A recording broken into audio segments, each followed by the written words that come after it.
एक बार एक गांव में हीरा नाम का बहुत ही गरीब व्यक्ति रहता था। उसके परिवार में उसकी माँ, पिता और उसकी छोटी बहन थी। वो मोची का काम किया करता था। उससे जो भी पैसा कमाता उसी से अपने परिवार का गुजारा चलता था। अरे भाई, जरा इस जूते को तो सिल देना, चलते हुए अचानक से फट गया। जी साहब, इसका तला अलग हो गया है, मैं अभी सील देता हूँ। अच्छा, थोड़ा जल्दी करो। हाँ, कितने रुपए लगेंगे ये बनाने में? वैसे तो 50 रुपए लगते हैं साहब, लेकिन अपनी इच्छा से जो दे दे। तभी वहां से दो व्यक्ति बात करते हुए गुजरते हैं और सभी का ध्यान उनकी बातों पर जाता है। तुमने सुना, कुछ दिनों से नेताजी गांव का दौरा करने आ रहे हैं। हाँ भाई, इसीलिए गांव में सफाई चल रहा है। रोज प्रधान के घर के आगे लोगों की बैठक लगी रहती है। जब भी कोई बड़ा व्यक्ति आता है, प्रधान सारे अच्छे काम तभी करते नजर आते हैं। कुछ नहीं भाई, ये सब भी एक दिखावा है। नेताजी प्रसन्न होकर कोई ना कोई इनाम घोषित कर देंगे, वो भी प्रधान की जेब में ही चला जाएगा। हीरा वहां बैठकर उन सब की बातें सुनते हुए चुपचाप अपना काम कर रहा था और सोचने लगता है। कोई भी आए, खैर हमें उससे क्या लेना देना। हमारे तो वही गरीबी के दिन और वही गरीबी की रात। गरीब चाहे कितनी भी मेहनत कर ले, ना तो उसके बारे में नेता सोचता है और ना सरकार। उस गांव का प्रधान बहुत ही लालची था। वो सरकारी काम के नाम पर पैसे ऐंठता और उससे अपनी जेब भर लेता था। उसने आज तक गांव या उसके गरीब लोगों के बारे में भी कभी नहीं सोचा। नेताजी का गांव के दौरे पर आना उसके लिए ऐसा ही एक पैसे ऐंठने वाला मौका था, जिसके लिए वो किसी भी हद तक जा सकता था। अगले दिन सुबह प्रधान अपनी गाड़ी में आता है। ये तुम जितने भी लोगों ने सड़क के किनारे अपनी दुकानें लगाई हैं, उन्हें जल्दी से जल्दी खाली कर दो। नेताजी आएंगे और ये देखेंगे तो उनके सामने गांव की क्या इज्जत रहेगी। सभी लोग प्रधान के सामने गिड़गिड़ाने लगती हैं। अगर वो अपनी दुकान वहां से हटा लेंगे तो फिर उनकी रोजी रोटी कैसे चलेगी। इस पर प्रधान गुस्सा होकर बोलता है, मुझे कुछ नहीं पता। अगर शाम तक दुकानें नहीं हटी तो मैं तुम जैसे लोगों से अच्छी तरह से निपटना जानता हूँ। प्रधान गांव के लोगों पर ऐसे ही अपना रौब जमाता है। इस पर हीरा को गुस्सा आ जाता है और वो सभी के सामने अपने हक में प्रधान से बोलता है कि वो यहाँ से नहीं हटेंगे। इस पर प्रधान के आदमी गाड़ी से उतरकर आ जाते हैं और हीरा को मारने लगते हैं। आप ऐसा क्यों कर रहे हैं? हमने आप लोगों का क्या बिगाड़ा है? तुम्हें तो मैं अभी सबक सिखाता हूँ। अब तुम्हारी सिर्फ दुकान यहाँ से नहीं हटेगी, बल्कि तुम इस गांव से भी निकाले जाओगे। ये बात सुनकर हीरा एकदम चौंक जाता है और परेशान हो जाता है। पता नहीं ये लोग और उसके साथ क्या करने वाले हैं। उसने अपने आप को एक बड़ी मुसीबत में डाल दिया है। प्रधान अपने आदमियों से कहकर हीरा का तुड़वा देता है और वे उसे धक्के मारकर गांव से निकाल देते हैं। कोई और है जो मेरे खिलाफ बोलना चाहेगा? इतना सब झेलने के बाद हीरा अपना सामान लेकर घर आता है और जो भी उसके साथ हुआ परिवार वालों को बताता है। वे ये सब बताते बताते रोने लगता है। कोई बात नहीं बेटा, दिल छोटा नहीं करते। जिनका कोई नहीं था उनके भगवान होते हैं। हम गांव के बाहर पुराने वाले घर में जाकर रह लेंगे। तुम देखना, कोई ना कोई रास्ता निकल आएगा। हीरा की माँ एक बहुत ही सहज स्वभाव की एवं पूजा पाठ करने वाली औरत थी। वो हीरा को समझा ही होती है कि तभी उन्हें अपने दरवाजे पर एक आहट सुनाई देती है और जब हीरा दरवाजा खोलता है तो वहाँ पर एक बूढ़े बाबा खड़े होते हैं। घर पर कोई है क्या? थोड़ी सी भिक्षा मिल सकती है? उस बाबा की ऐसी बात सुनकर हीरा की माँ अंदर से जाकर जो कुछ भी थोड़ा उसके पास सामान बचा हुआ था भिक्षा के लिए ले आती है। लेकिन वो कोई साधारण आदमी नहीं था, बल्कि बाबा के रूप में खुद देवता था। तुम्हारा बहुत बहुत धन्यवाद बेटी। ये लो, इस बाबा को भिक्षा देने के बदले तुम ये कुछ टमाटर के बीज रख लो। ये कोई साधारण बीज नहीं है। इससे तुम जो भी पेड़ लगाओगे और उससे जो भी चाहोगी वो सब मिलेगा। जी बाबा, आपका बहुत बहुत धन्यवाद।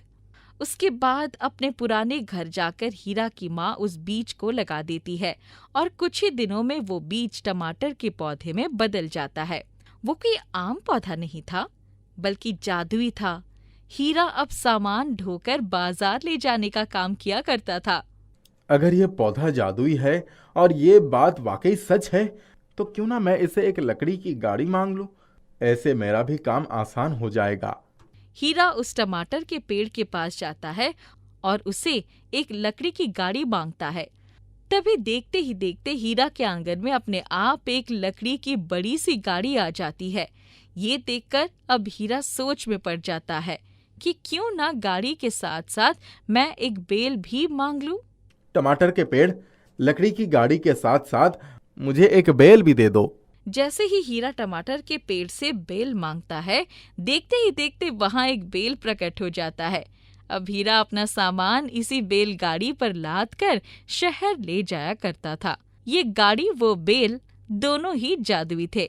कितना भी सामान लादने पर ना बेल थकता था और ना गाड़ी पर खरोच भी आती थी। ये लो, चारा खा लो। बैल गर्दन हिलाकर खाने को मना कर देता है।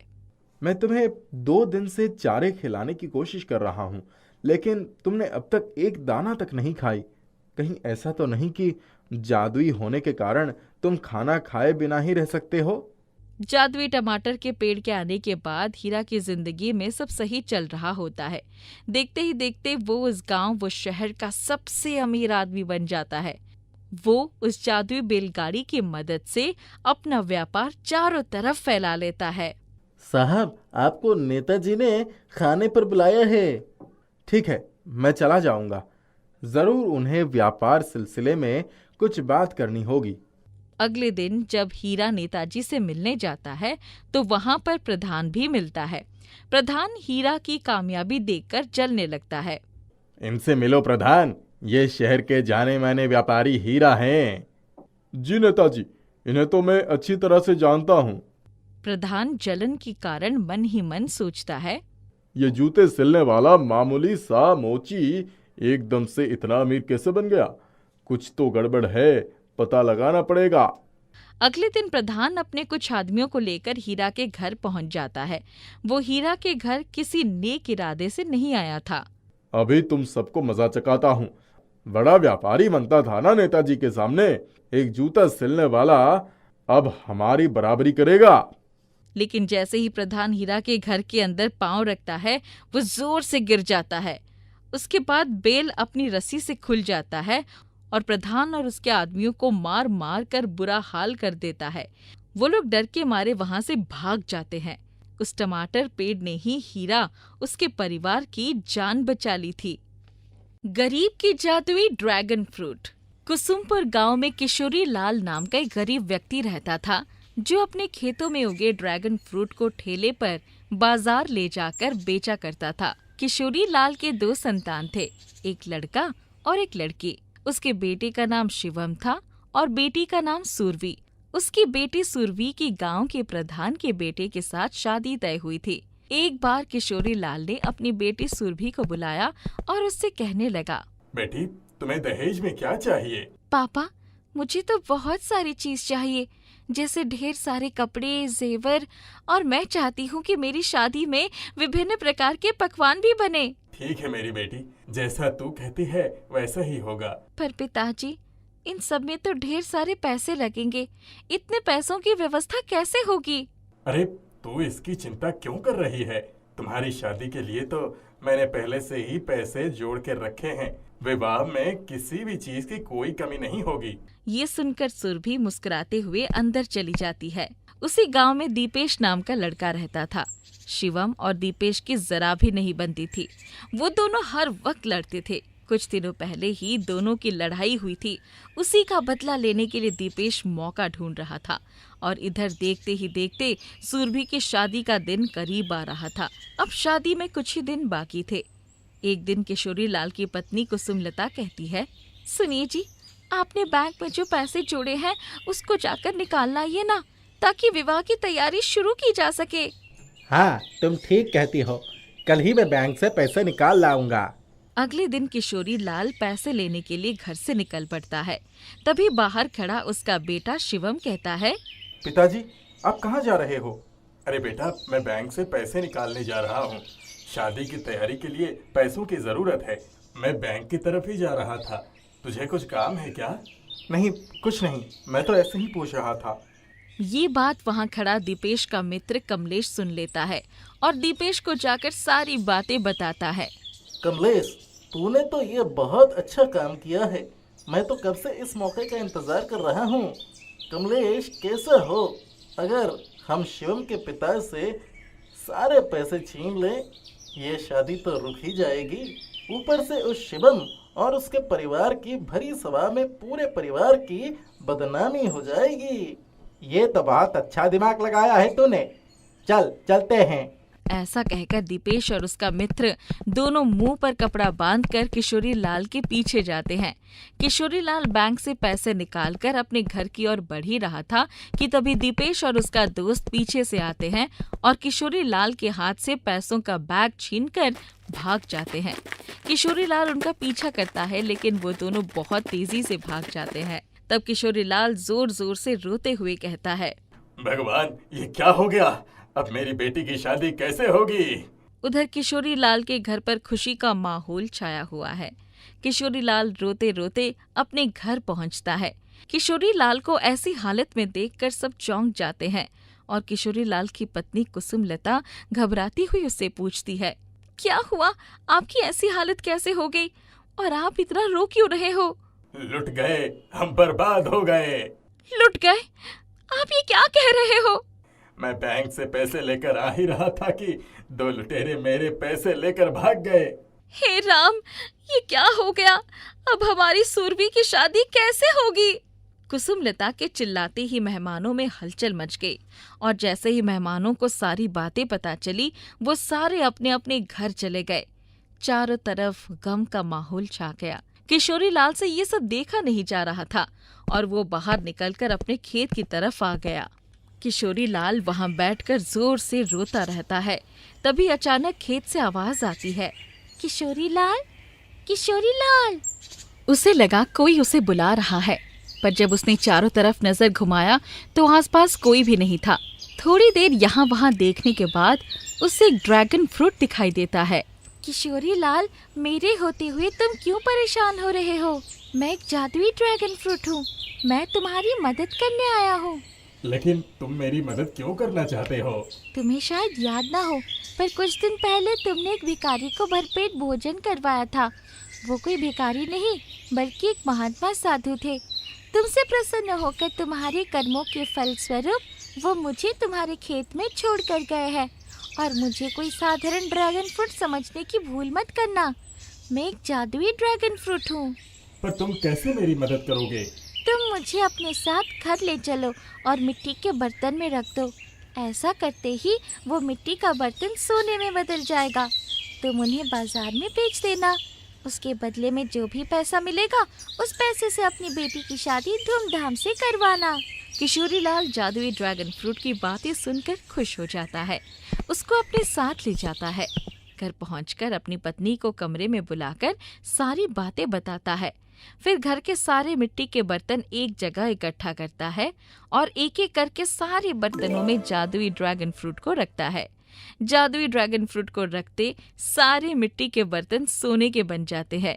किशोरी लाल की पत्नी ये देखकर दंग रह जाती है। किशोरी लाल दोबारा सभी मेहमानों को आमंत्रित करते हैं और अपने घर पर फिर से शहनाया बजने लगती है। फिर से चारों तरफ खुशियों का माहौल छा जाता है। किशोरी लाल और शिवम सुरभि की शादी बहुत ही धूमधाम से करते हैं और सुबह शिवम खुशी खुशी अपने बहन को विदा कर देता है। उसकी बहन को विदा करते देख दीपेश हैरान रह जाता है। उसे तो अपने आंखों पर यकीन ही नहीं हो पा रहा था और वो खुले मुंह हैरान होकर देखता ही रह गया। महेश गांव से शहर आया था काम की तलाश में। वो 14 साल का था। भाई, आपके पास मेरे लायक कोई काम है? नहीं बेटा, आगे और दुकान है, तुम चाहो तो एक बार वहाँ जाकर पूछ लो। महेश आगे बढ़ गया। वो धर्मेश की दुकान पर पहुंचा। भाई, आपके पास मेरे लायक कोई काम है? काम तो है, लेकिन क्या तुम ये कर पाओगे? घंटों तक इस खौलते हुए तेल के पास काम करना है। मैं जलेबी बेचता हूँ और जलेबी बनाने के लिए इस तेल की कढ़ाई के पास ही खड़े रहना होता है। मैं कर लूँगा। ठीक है, मैं महीने के 5,000 दे सकता हूँ। रहना और खाना भी मैं ही दूंगा। महेश ने सोचा, भले ही 5,000 बहुत छोटी रकम है, पर कम से कम 5,000 तो मैं घर भेज सकता हूँ ना। और वैसे भी ये भाई मेरे रहने और खाने के इंतजाम तो कर ही लेंगे। ठीक है भाई, मुझे मंजूर है। ठीक है फिर। धर्मेश महेश को अपने घर ले गया। श्रीदेवी, ये महेश है। आज से ये हमारी दुकान पर काम करेंगे और यही हमारे साथ रहेंगे। ठीक है महेश, तुम हाथ मुंह धो लो, मैं तुम्हारे लिए खाना लगाती हूँ। ठीक है। श्रीदेवी ने महेश को खाना दिया और उससे बातें करने लगे। महेश के सोने के लिए एक छोटा सा कमरा भी दे दिया। धर्मेश भाई और भाभी दोनों बहुत अच्छे हैं। भले ही मेरी कमाई कम हो रही है, लेकिन दोनों मेरे खाने और रहने का अच्छे से ख्याल रख रहे हैं। मुझे जल्दी से जल्दी धर्मेश भाई से काम सीखना होगा। महेश खुश था।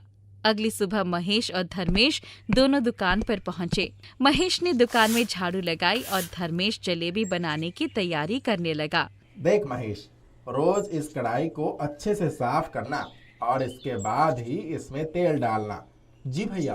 धर्मेश ने कढ़ाई साफ की और उस बड़ी सी कढ़ाई में ढेर सारा तेल डाल दिया। अब इस तेल के खौलने तक का इंतजार करना। तब तक मैं जलेबी के लिए मैदा घोल लेता हूँ। धर्मेश ने महेश को जलेबी का मैदा घोलना सिखाया। अब बारी है सबसे मुश्किल काम की। इस मैदे के घोल को तेल में छोड़ना, ये कला है। महेश कढ़ाई के नजदीक आया। बाप रे, ये तो बहुत गर्म है। हाँ, इसका एक भी छींटा इंसान के शरीर को जला सकता है। बाप रे। धर्मेश ने बड़ी सावधानी से आटे को तेल में छोड़ा। ऐसे ही दूरी बना के चम्मच से धीरे धीरे मैदे को तेल में छोड़ना, वरना तेल का छींटा उड़ेगा। धर्मेश ने कई बार करके दिखाया। धर्मेश भाई, अब मैं एक बार कोशिश करके देखता हूँ। हाँ हाँ, पर सावधानी से। महेश ने जैसे ही जलेबी का मैदा तेल में छोड़ा तो तेल का छींटा उसके हाथ पर उड़ा और महेश जोर से चिल्लाने लगा। अरे क्या हुआ? धर्मेश ने महेश के हाथ से चम्मच ले लिया और देखा कि तेल के छींटे से उसके हाथ में बड़ा सा छाला पड़ गया था। इसीलिए मैंने कहा था सावधानी से करना। तो फिक्र मत कर, जल्दी ठीक हो जाएगा। महेश के छाले पर जलन हो रही थी और दर्द भी। ये देखकर धर्मेश बोलने लगा, एक काम कर, तू घर जाकर आराम कर। नहीं भाई, कुछ देर में ठीक ही हो जाएगा। मैं यहीं बैठता हूँ। ठीक है फिर, तेल से दूर बैठना। महेश बाहर काउंटर पर बैठ गया और धर्मेश रोज की तरह जलेबी बनाने लगा। महेश उन जलेबी को ग्राहकों को देने लगा, पर महेश को बुरा लग रहा था कि धर्मेश भाई को ही ज्यादा काम करना पड़ रहा था। अगली सुबह दुकान खोलते ही महेश ने काम करना शुरू कर दिया। उसने दुकान साफ की, कढ़ाई साफ की और फिर कढ़ाई में तेल डाला। महेश, अब तू तेल की कढ़ाई से दूर हट जा। नहीं धर्मेश भाई, आज तो मैं जलेबी तेल में डालना सीख कर ही रहूंगा। ठीक है, पर आज बहुत हल्के हाथ से डालना। ठीक है भाई, मैं ध्यान रखूंगा। धर्मेश ने जलेबी का मैदा घोल दिया और फिर वो कढ़ाई के पास आया। महेश ने बहुत हल्के हाथ से तेल में जलेबी डाला। इस बार उसने सही तरीके से डाला और उस पर तेल भी नहीं उड़ा। वो बहुत खुश था। देखिए भाई, बहुत अच्छा, ऐसे ही डालो। महेश ने 2-3 और जलेबी डाल दिए और फिर जब उसने खुश होकर एक और जलेबी डाला तो फिर उसके हाथ पर तेल का छींटा उड़ा और वो जोर से चिल्लाया। अरे फिर से महेश के हाथ पर 2-3 छाले पड़ गए। फिर धर्मेश ने उसके हाथ पर क्रीम लगाई। अब तो तू तेल से दूर ही रहे। मेरी ही गलती थी। तू अभी भी बच्चा है, गरम तेल के पास काम कैसे कर सकता है? तू काउंटर पर बैठ जा।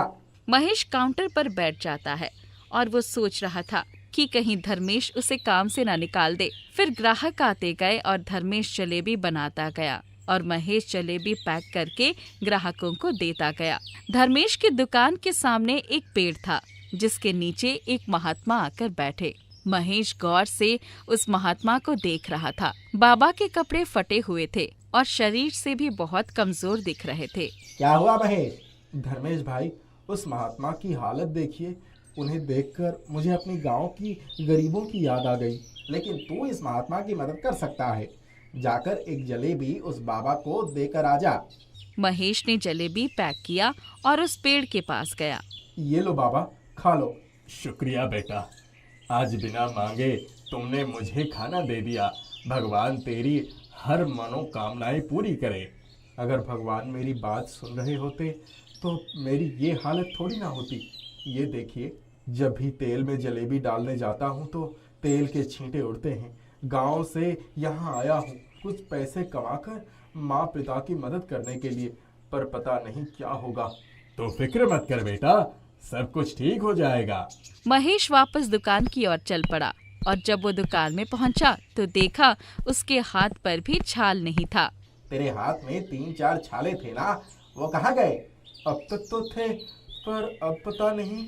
महेश उस महात्मा की ओर देखा और महात्मा मुस्कुराने लगे। तभी महात्मा के शरीर के आसपास रोशनी दिखने लगी और महात्मा उसके पास आकर कहने लगे, बेटा, अब तू अगर खौलते हुए तेल में भी हाथ डालेगा तो भी तुझे कुछ नहीं होगा।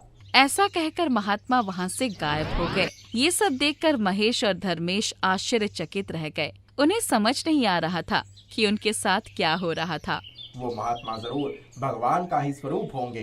तो बहुत भाग्यवान है कि उन्होंने तुझ पर अपनी कृपा बरसाई है। हाँ धर्मेश भाई, आप सही कह रहे हो, पर क्या मैं सच में खौलते हुए तेल में हाथ डाल सकता हूँ? महेश ने तेल का एक कतरा अपने हाथ पर डाला तो उसे तेल बिल्कुल भी गर्म नहीं लगा। भाई, ये तेल बिल्कुल भी गर्म नहीं है।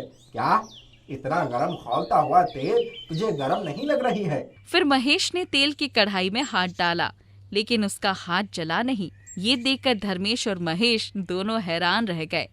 महेश अपने हाथ से खौलते तेल से जलेबी निकालने लगा। बाजार से गुजरने वाले लोग उसका ये करतब देखकर हैरान रह गए। धर्मेश के ग्राहक बढ़ गए। धर्मेश की दुकान चल पड़ी। महेश की पगार भी 5,000 से 30,000 हो गई। अब वो अपने माता पिता को खूब सारे पैसे भेजा करता था। खौलते तेल में हाथ डालने वाला महेश कुछ ही दिनों में मशहूर हो गया। कुसुमपुर गांव में किशोरी लाल नाम का एक गरीब व्यक्ति रहता था, जो अपने खेतों में उगे ड्रैगन फ्रूट को ठेले पर बाजार ले जाकर बेचा करता था। किशोरी लाल के 2 संतान थे, एक लड़का और एक लड़की। उसके बेटे का नाम शिवम था और बेटी का नाम सुरभि। उसकी बेटी सुरभि की गांव के प्रधान के बेटे के साथ शादी तय हुई थी। एक बार किशोरी लाल ने अपनी बेटी सुरभि को बुलाया और उससे कहने लगा, बेटी, तुम्हें दहेज में क्या चाहिए? पापा, मुझे तो बहुत सारी चीज चाहिए, जैसे ढेर सारे कपड़े, जेवर, और मैं चाहती हूँ कि मेरी शादी में विभिन्न प्रकार के पकवान भी बने। ठीक है मेरी बेटी, जैसा तू कहती है वैसा ही होगा। पर पिताजी, इन सब में तो ढेर सारे पैसे लगेंगे। इतने पैसों की व्यवस्था कैसे होगी? अरे, तू इसकी चिंता क्यों कर रही है? तुम्हारी शादी के लिए तो मैंने पहले से ही पैसे जोड़ के रखे हैं। विवाह में किसी भी चीज की कोई कमी नहीं होगी। ये सुनकर सुरभि मुस्कुराते हुए अंदर चली जाती है। उसी गांव में दीपेश नाम का लड़का रहता था। शिवम और दीपेश की जरा भी नहीं बनती थी। वो दोनों हर वक्त लड़ते थे। कुछ दिनों पहले ही दोनों की लड़ाई हुई थी। उसी का बदला लेने के लिए दीपेश मौका ढूंढ रहा था और इधर देखते ही देखते सुरभि की शादी का दिन करीब आ रहा था।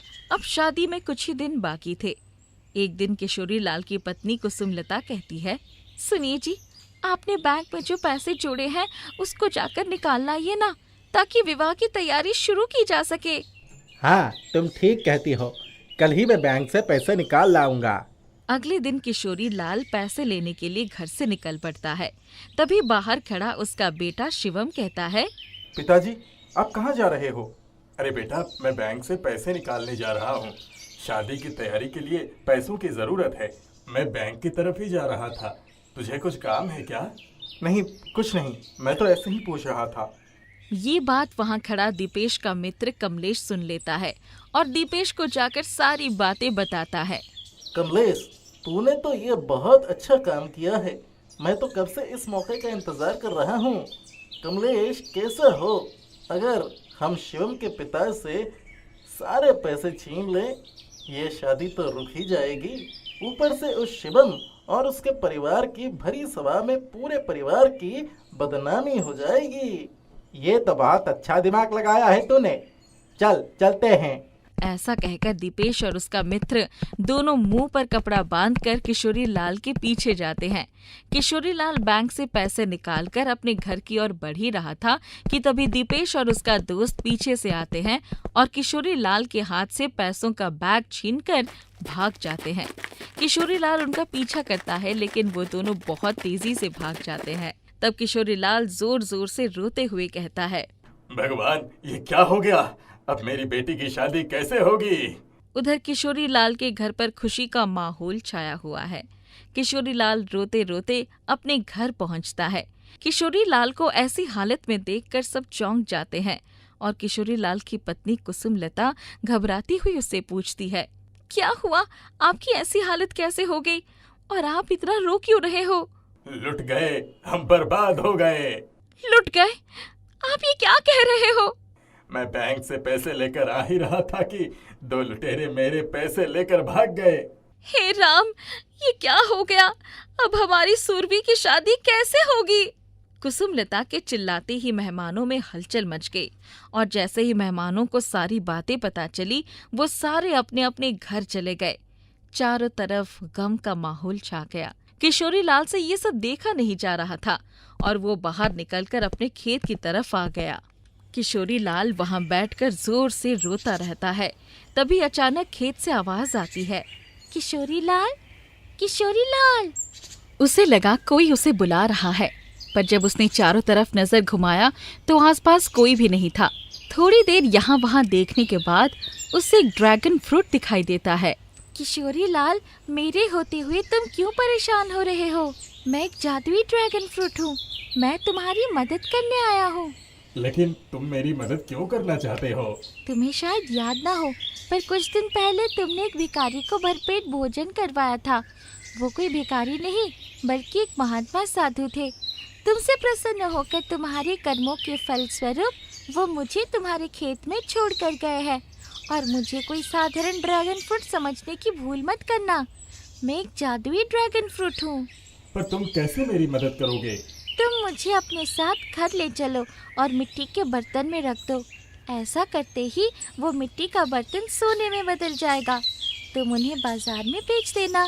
उसके बदले में जो भी पैसा मिलेगा, उस पैसे से अपनी बेटी की शादी धूमधाम से करवाना।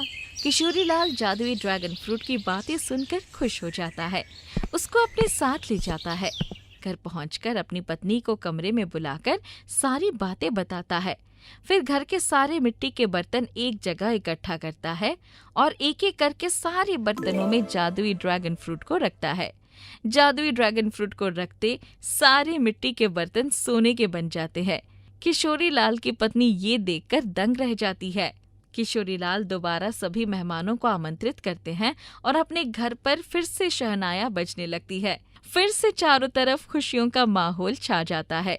किशोरी लाल और शिवम सुरभि की शादी बहुत ही धूमधाम से करते हैं और सुबह शिवम खुशी खुशी अपने बहन को विदा कर देता है। उसकी बहन को विदा करते देख दीपेश हैरान रह जाता है। उसे तो अपने आंखों पर यकीन ही नहीं हो पा रहा था और वो खुले मुंह हैरान होकर देखता ही रह गया। एक गांव में साइमन और सीना नाम के पति पत्नी अपनी 2 जवान बेटियों के साथ रहते थे। बड़ी बेटी का नाम आना और दूसरी का नाम सोफिया था।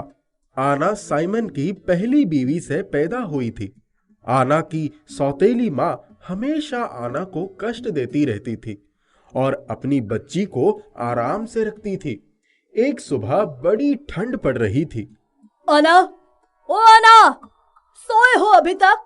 जल्दी से उठो, जाओ चाय बनाकर मुझे खाट के पास लाकर दे दो। माँ, बहुत ठंड है माँ, अभी उठ रही हूँ। तुरंत उठ जाओ, नहीं तो मेरी छड़ी उड़ जाएगी। आना किसी तरह ठिठुरते हुए उठी और चाय बनाने लगी। अब झाड़ू पोछा करके कपड़े भी धो ले। खाना अच्छा बनाना, नहीं तो सर पर ही मारूंगी। आना को अपनी सौतेली माँ की जली कटी बातें सुनने की आदत पड़ गई थी। जब ठंडी कम हुई तब मच्छरों का आतंक शुरू हो गया। घर में 4 मच्छरदानी थी। लेकिन एक फटी हुई मच्छरदानी ही आना के हिस्से में आई। रात को मच्छरों ने उसे सोने नहीं दिया। सुबह हुई। ओ महारानी, कितना सोएगी? चल उठ जल्दी से, सारा काम पड़ा है। हो माँ, रात भर मच्छरों ने मुझे सोने नहीं दिया, इसीलिए सवेरे नींद नहीं खुली। बहाना मत बना, चल चुपचाप काम पर लग जा। सीना, क्यों डांट रही हो बेटी को? तुम बीच में मत बोलो। ये काम धाम नहीं करेगी तो ससुराल में हमारी नाक कटवाएगी। अच्छा, ये सोफिया जब ससुराल जाएगी तो क्या काम अपने सास से करवाएगी?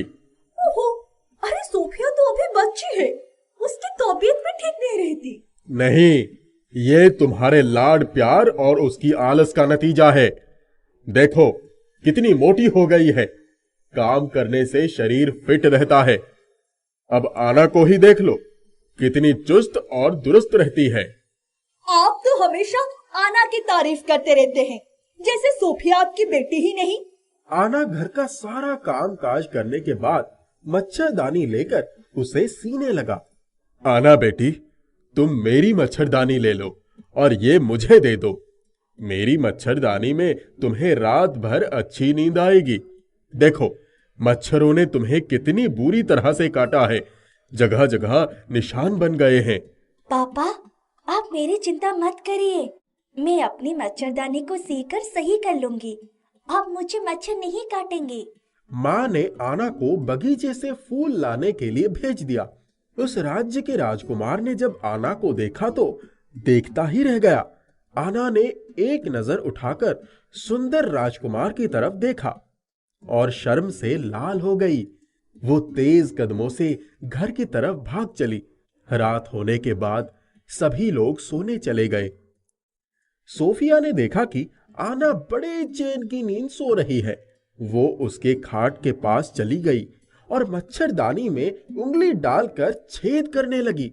इतना ही नहीं, वो चाकू लेकर आई। उसने मच्छरदानी को कई जगह से काट दिया और चुपचाप जाकर अपने बिस्तर पर सो गई। आना की फटी हुई मच्छरदानी में घुसकर मच्छरों ने उसे जगह जगह काट लिया। उसकी नींद हराम हो गई। दूसरे दिन आना के पापा, मम्मी और सोफिया एक रिश्तेदार के यहाँ चले गए। आना घर में अकेली थी। वो अपनी फटी हुई मच्छरदानी को लेकर आंसू बहा रही थी। अचानक एक रोशनी के साथ एक सुंदर परी प्रकट हुई। बालिके, तुम क्यों रो रही हो? मेरी मच्छरदानी फट गई है। रात भर मच्छरों ने काट कर मेरा बुरा हाल कर दिया है और सवेरे जल्दी उठकर घर का सारा काम करना पड़ता है। मेरी जिंदगी का हाल भी इसी फटी हुई मच्छरदानी की तरह है। बेटी, मैं जानती हूँ तुम बहुत नेक दिल हो। अब तुम्हारे कष्ट के दिन पूरे हो गए हैं। ये लो, मैं तुम्हें एक नई मच्छरदानी दे रही हूँ। लो। मेरी छोटी बहन सोफिया इसे भी फाड़ डालेगी। मुझे फिर से रात भर मच्छर काटेंगे। बेटा, ये कोई साधारण मच्छरदानी नहीं है। ये एक चमत्कारी जादुई मच्छरदानी है। ये आजीवन तुम्हारी रक्षा करेगी। तुम जो उचित वस्तु या धन चाहोगी, ये मच्छरदानी तुम्हें दे देगी। इसे कोई भी नष्ट नहीं कर पाएगा। इतना कहकर परी ने अपनी जादुई छड़ी से आना को सुंदर वस्त्रों, आभूषणों से सज्जित कर दिया। वो एक सुंदर और स्वस्थ राजकुमारी की तरह लग रही थी। परी माँ, आपको बहुत बहुत धन्यवाद। परी आकाश मार्ग में उड़कर चली गई। रात हो गई। आना बड़े आराम से नई मच्छरदानी के अंदर सो गई। उसकी छोटी बहन सोफिया और उसकी माँ दोनों उसके खाट के पास आ गए। माँ, ये इतनी बदल कैसे गई? इतनी अच्छी मच्छरदानी इसे कहाँ से मिल गई? बड़े मजे से सो रही है। अभी इसे मजा चखाती हूँ। चाचा, जल्दी जाकर चाकू लेकर आओ, जल्दी जाओ। सोफिया और उसकी माँ दोनों मिलकर चाकू लेकर मच्छरदानी की तरफ बढ़ी। और ये क्या, मच्छरदानी से तेज किरणें निकली और दोनों माँ बेटी धराशायी हो गई। ओह, अरे मर गई रे, अरे बचाओ रे, कमर टूट गई रे, उठा नहीं जाता, अरे मच्छर भी काट रही है। माँ मेरी भी कमर टूट गई है, मुझे बचाओ। अरे अरे ये सारे मच्छर मुझे ही खाए जा रहे हैं, अरे ये सब मिलकर मुझे मार डालेंगे, अरे बचाओ बचाओ बचाओ। जैसी करनी वैसी भरनी, अब भी आंखें खोल कर देख लो, एक ना एक दिन पाप का फल जरूर मिलता है। आना से माफी मांगो।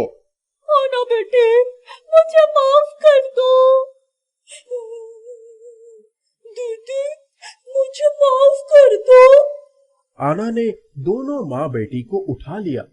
उनके राज्य के राजकुमार ने आना के लिए विवाह प्रस्ताव भेजा और राजकुमार और आना का सुंदर ढंग से विवाह प्रसन्न हुआ।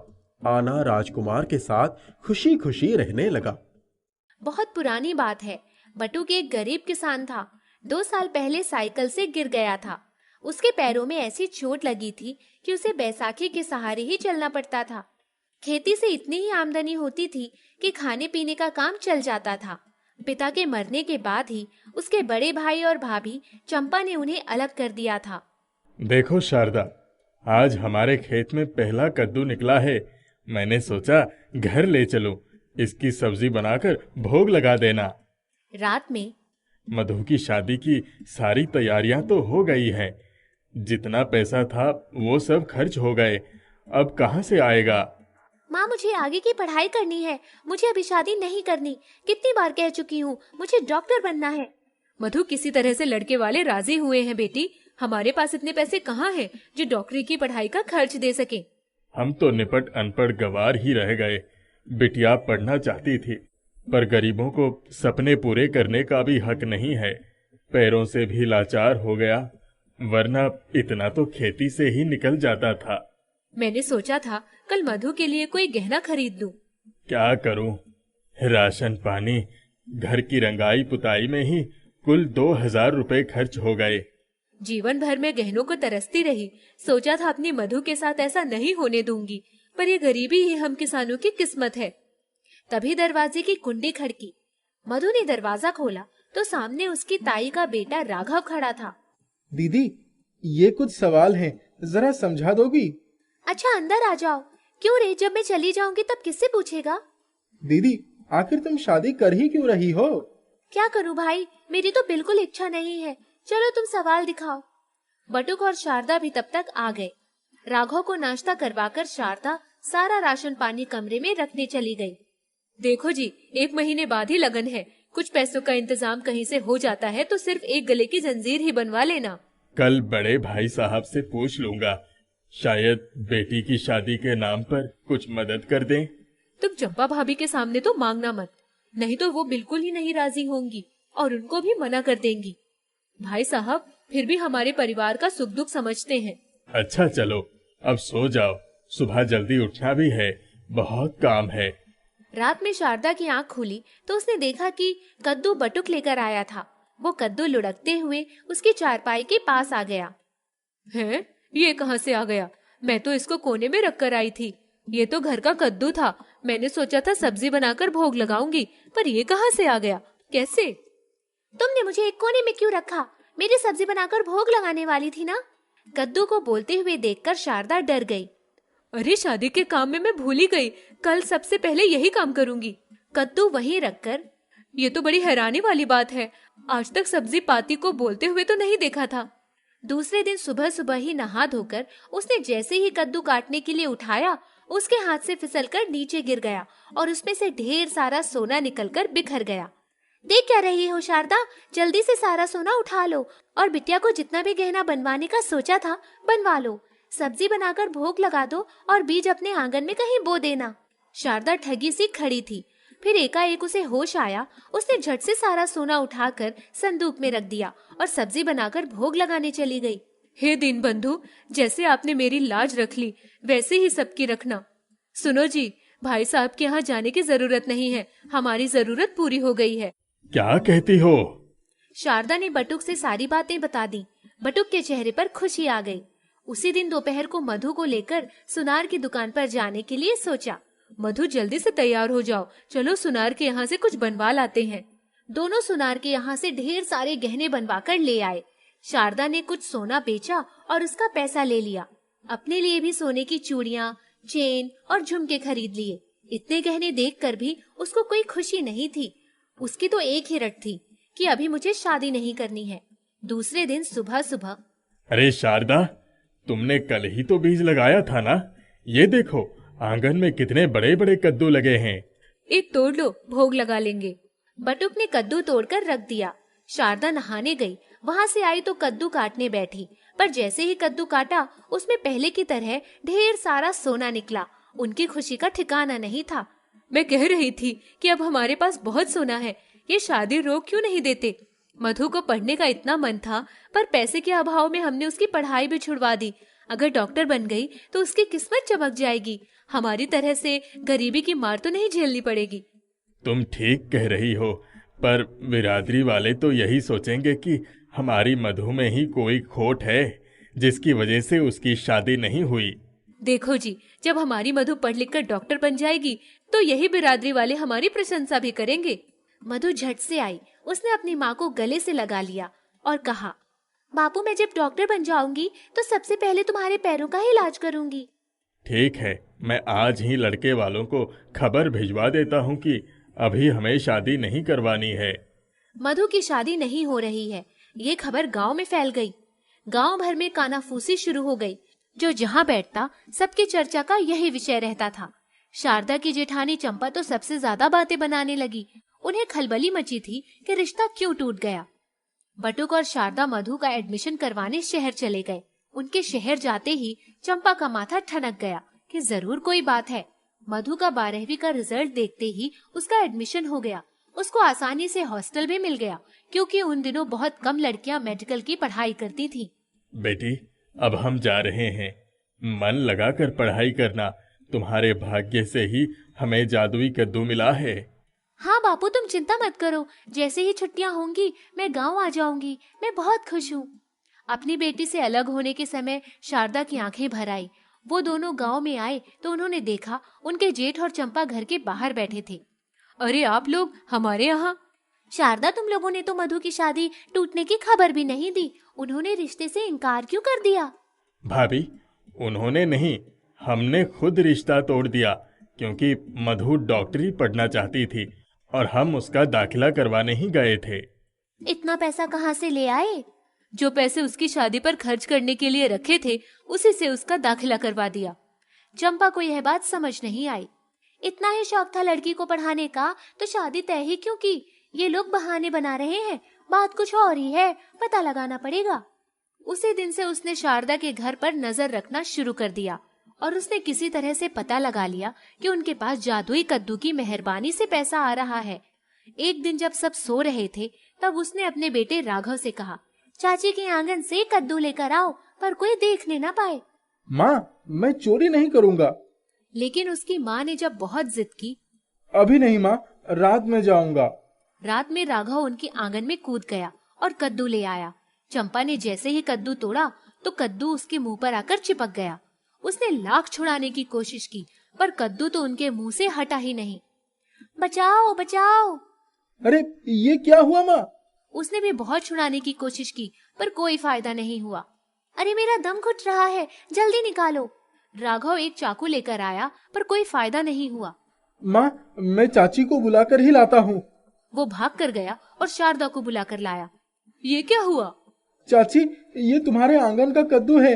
माँ ने जैसे ही इसे काटा, ये आकर उनके मुंह पर ही चिपक गया। देखो जरा। शारदा के हाथ लगाते ही कद्दू नीचे गिर गया।